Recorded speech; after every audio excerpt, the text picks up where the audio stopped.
जिल्हा समर्थ कॉलेजचे विद्यार्थी माझ्यावर आहेत। त्या ठिकाणी त्यांनी जर पाहिलं तर एक अत्यंत साधंसं असं एक युनिट तयार केलेलं आहे, पण त्याची ताकद मात्र फार मोठी आहे।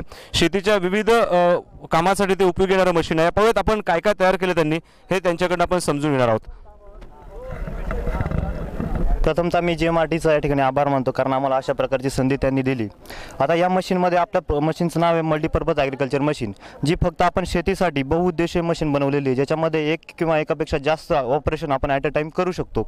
आता याच्यामध्ये जर पाहिलं, हे जे इंजिन आहे आपलं, हे इंजिन 145 cc चं इंजिन आहे, जे की जुन्या बजाज चेतकच्या स्कूटरला यूज केलेलं होतं। आम्हाला ते स्क्रॅपमध्ये मिळालं, आम्ही डायरेक्टली त्याला इथे यूज केलेलं आहे।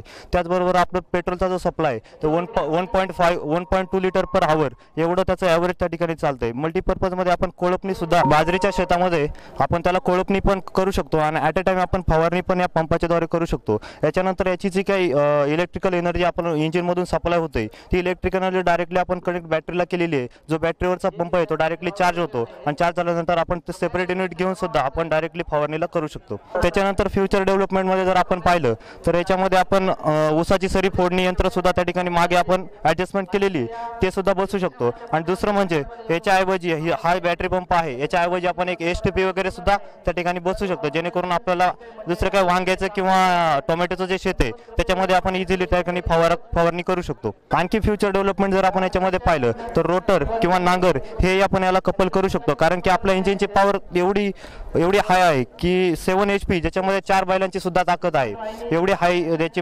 कॅपॅसिटी आहे। सो आपण नांगर सुद्धा याच्याने डायरेक्टली कनेक्ट करू शकतो। या ठिकाणी वापरले जे इंजिन आहे ते इंजिन कोणतं आहे?